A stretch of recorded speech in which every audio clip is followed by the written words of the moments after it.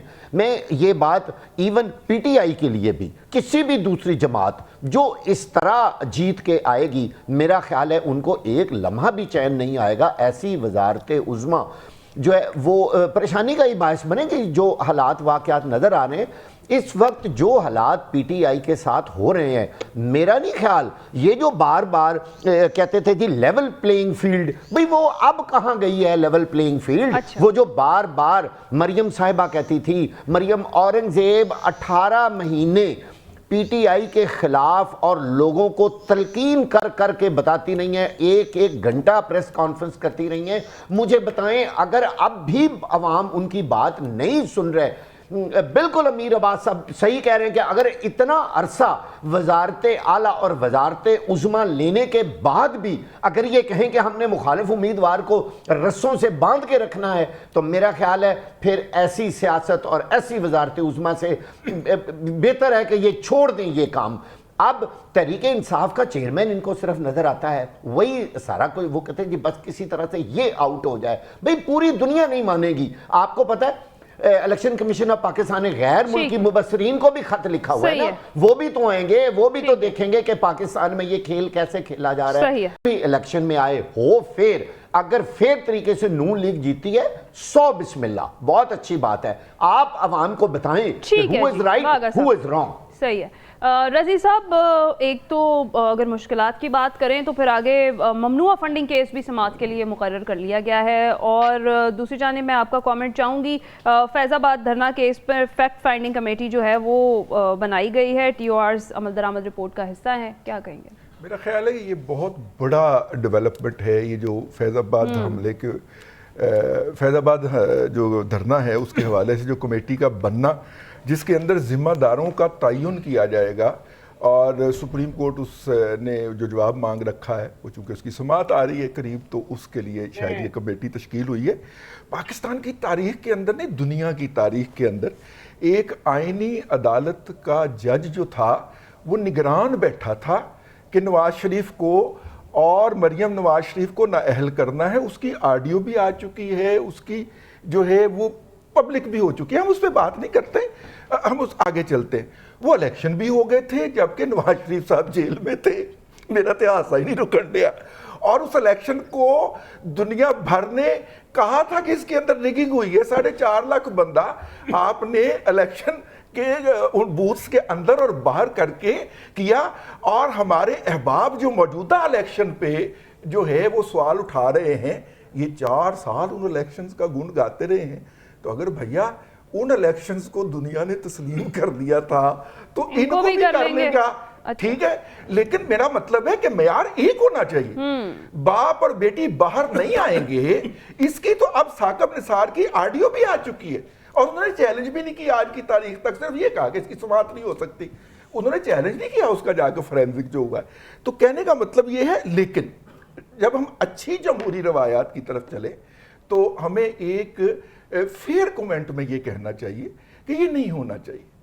ٹھیک ہے, وہ بھی غلط تھا, وہ نہیں ہونا چاہیے تھا, یہ بھی غلط ہے. پلڈاٹ سے لے کے اور وہ جو الیکشن کو مانیٹر کرنے والی ہماری پاکستان کی فافن بنی ہوئی ہے, سب نے تو ان الیکشن کی وہ کون سا ہوتا ہے جی, فارم 21 کے فارم 14, اس کے اوپر سوالات اٹھائے تھے, اور وہ بہت بڑے سوالات تھے. عدالت نے ہر اس مقدمے کے اندر ثاقب نثار صاحب نے سٹے دیا تھا, خواجہ سعد رفیق سے شروع ہو کے, جہاں پہ کہ دوبارہ کاؤنٹنگ میں ان کی پارٹی ہار رہی تھی ثاقب نثار صاحب کی. تو میرا مطلب ہے کہ یار جب آپ تجزیہ کرنے لگے تو تھوڑا سا, میرا مطلب ہے کہ تھوڑا سا بیلنس بھی کر دیا کریں یار, میری بات آپ کی. صحیح ہے. سلمان عابد صاحب کیا کہیں گے؟ ایک تو یہ کہ فیکٹ فائنڈنگ کمیٹی کی تشکیل کتنی خوشائندہ, اور عمران خان کا جو معاملہ ہے نا وہ سیاسی مسئلہ ہے. جب اسٹیبلشمنٹ کے ساتھ معاملات طے ہو جائیں گے تو بہت کچھ حل ہو جائے گا. یہ ان مقدموں کی کوئی حیثیت نہیں رہے گی. آج آپ نواز شریف صاحب کے بارے میں دیکھ رہے ہیں. اب مجھے بتائیے ذرا کون سا الیکشن ہے پاکستان کا, مجاہد بریلوی صاحب ہم سب سے سینئر ہے, کوئی ایسا الیکشن بتا دیجیے جس کو آپ فیئر الیکشن کہتے ہیں. یہ ساروں کے پیٹ میں مروڑ اٹھتا ہے 2018 کے الیکشن کے بارے میں. 2013 کے الیکشن بہت ٹرانسپیرنٹ تھے, 2002 کے الیکشن بہت ٹرانسپیرنٹ تھے, 2008 کے الیکشن بہت ٹرانسپیرنٹ تھے, 88, 90, 93 کے الیکشن بہت ٹرانسپیرنٹ تھے. وہ بھائی یہ آنکھ مچوری کا کھیل تو 70 کے انتخابات سے جاری ہے. کون سا الیکشن ہے؟ نواز شریف صاحب کون سا الیکشن جیت کر آئے تھے؟ اگر کوئی نواز شریف نہیں جیتے تو باقی کون سے جیت کر آئے تھے؟ ایک پولیٹیکل ارینجمنٹ طے ہوا تھا, اس کے تحت الیکشن ہوتے ہیں پاکستان کے اندر. ابھی بھی ایک پولیٹیکل ارینجمنٹ طے ہو رہا ہے, اسی کے تحت الیکشن ہونے جا رہے ہیں. تو پھر فیر تجزیہ تو یہ بھی ہے نا کہ پاکستان کی سیاست کو آزاد کرو بھائی, پاکستان کی جمہوریت کو آزاد کرو, بالکل, الیکشن کمیشن کو آزاد کرو, نگران حکومتوں کا ڈرامہ بند کریں. یہ کیسی نگران حکومتیں ہیں جو بیٹھی ہوئی ہیں پرائم منسٹر کے خلاف کے حمایت میں بولیں اور ساتھ ایک ایکس پرائم منسٹر کے خلاف بولیں, ایک ایکس پرائم منسٹر کی حمایت میں بولنا شروع کر دیں. آپ کی پارٹی ہیں, عجیب و غریب قسم کی ہم نے نگران حکومتیں بنا دی ہیں, اور ایسی بنا دی ہیں کہ جو ختم ہونے کا نام بھی نہیں لے رہی. ان کی تو خواہش یہ ہے کہ کوئی نیا حادثہ آ جائے, الیکشن سے جان چھوٹے.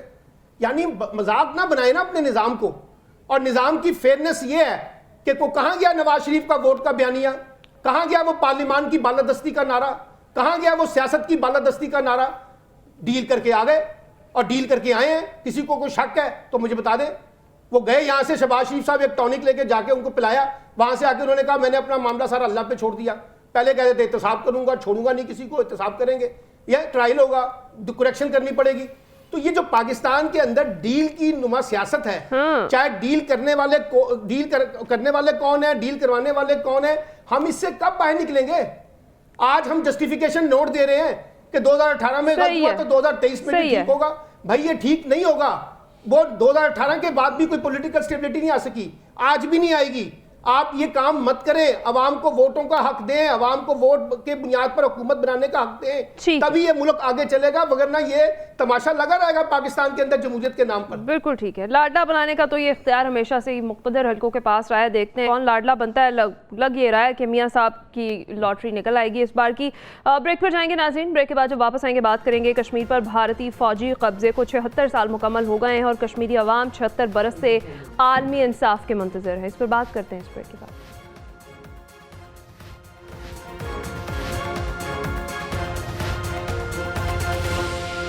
ویلکم بیک ناظرین. بریک پر جانے سے پہلے ہم بات کر رہے تھے کہ کشمیر پر بھارتی فوجی قبضے کو 76 برس مکمل ہو چکے ہیں. دنیا بھر میں آج یوم سیاہ منایا جا رہا ہے.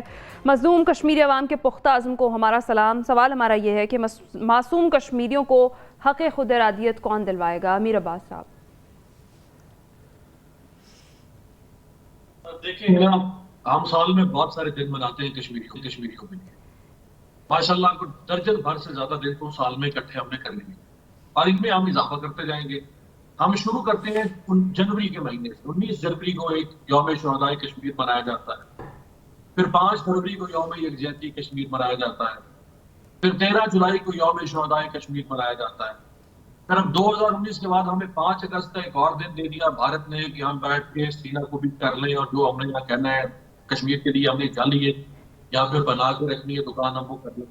پھر آج 27 اکتوبر کا دن منایا جاتا ہے. مظفر روانی کا دن منایا جاتا ہے. فلاں کا دن یہ ہے مرگ جو جرم خدا کے طور پر.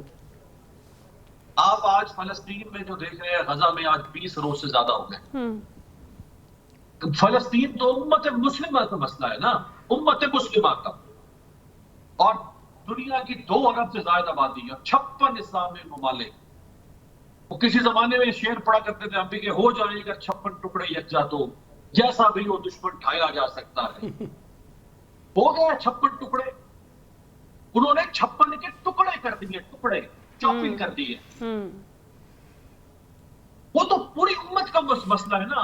وہ پوری امت پٹا سے کچھ نہیں کر پائی. یہ کشمیر تو ہمارا مسئلہ ہے نا. ہم اس کا کیا کریں گے؟ سمجھنے کی کوشش کرنی چاہیے. لوگوں کو جذباتی کر کے ہم آج لوگ بہت جذباتی گفتگو کر رہے ہیں بہت سارے چینل. جب تک آپ ایک خوددار قوم کے طور پہ جو معاشی طور پہ مضبوط مستحکم قوم ہے, جب تک آپ اس کے طور پہ نہیں کھڑے ہوں گے آپ کشمیر بھی نہیں لے پائیں گے. آپ فلسطین سے, غزہ سے, کہیں سے بھی کسی غاصب کا قبضہ نہیں چھڑوا سکیں گے. اور آپ اسی طرح سے مستضعفین زمانہ کے جعلی چیمپئن بن کے دنیا میں بھٹکتے رہیں. صحیح, درست. واغا صاحب متفق ہیں آپ امیر عباس صاحب کی بات سے؟ بالکل 100% متفق ہوں. بات یہ ہے کہ جب دنیا میں مسلمان بھکاری بنے ہوئے ہیں اور جہاں بہت دولت ہے اور جو بڑے اس وقت ممالک ہیں، امیر ممالک ہیں، وہ معذرت کے ساتھ اس وقت ایسے خواب خرگوش میں سوئے ہوئے ہیں کہ ان کو نہ تو فلسطین کا کوئی دکھ ہے، نہ ہی ان کو کشمیر کا دکھ ہے۔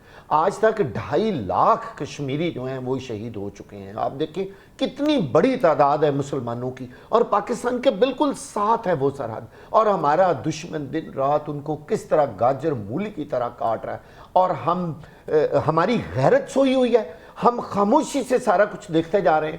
سوائے امیر عباس صاحب نے 5 6 7 تاریخیں بتا دی ہیں ایک سال میں، بالکل صحیح ہے، وہ بس ہم کہتے ہیں جی آج فلاں دن ہے کشمیر کا، آج فلاں دن ہے، لیکن کیا کچھ نہیں کسی نے آج تک۔ کشمیری اپنی جنگ روز اول سے خود لڑ رہے ہیں، اور یوں لگتا ہے انہوں نے ہمیشہ یہ جنگ خود ہی لڑنی ہے، کوئی مسلمان ان کی مدد کو نہیں آ رہا۔ رضی صاحب دیکھیے بات یہ ہے، میں 1993 میں ساؤتھ کوریا گیا تھا، اور آپ کو پتہ ہے کہ دوسری جنگ عظیم میں کوریا کے 2 ٹکڑے ہو چکے تھے، تو ہمیں ایک وزارت میں لے جایا گیا جس کو یونیفیکیشن کی وزارت کہتے ہیں۔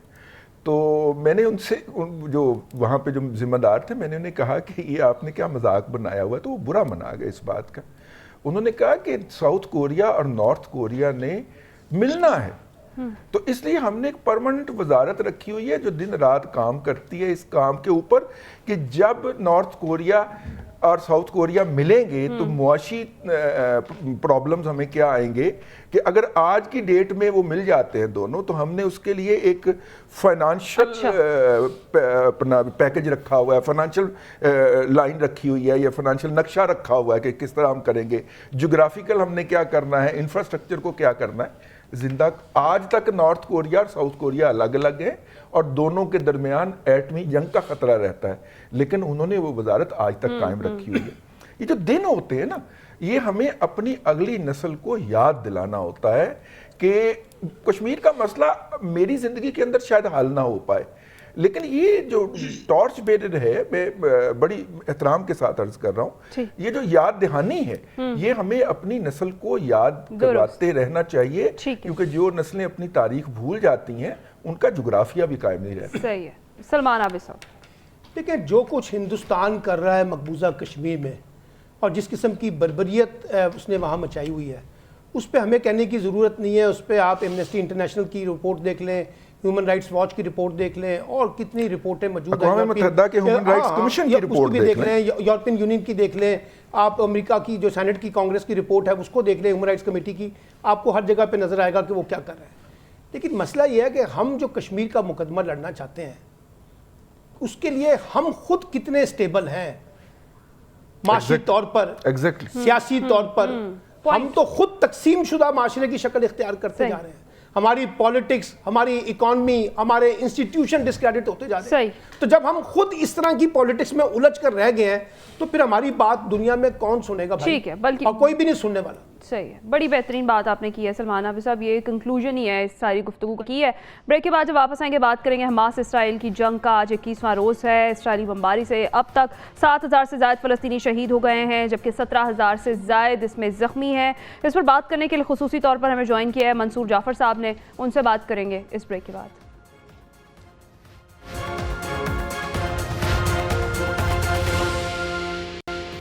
ویلکم بیک ناظرین، حماس اسرائیل کی جنگ کا آج 21واں روز ہے۔ 23 لاکھ افراد کو پانی، کھانے اور ایندھن کی فراہمی معطل ہے۔ اسرائیلی بمباری سے 7,000 سے زائد فلسطینی شہید ہو گئے ہیں، جبکہ 17,000 سے زائد اس وقت زخمی بھی ہیں۔ منصور جعفر صاحب، آپ کے وقت کا بہت شکریہ، آپ گہری نظر رکھے ہوئے ہیں اس تمام تر معاملے پر۔ کیا لگتا ہے آپ کو امت مسلمہ اور خاص طور پر جو عرب ممالک ہیں وہ صرف مذمتی بیانات تک ہی محدود کیوں ہیں؟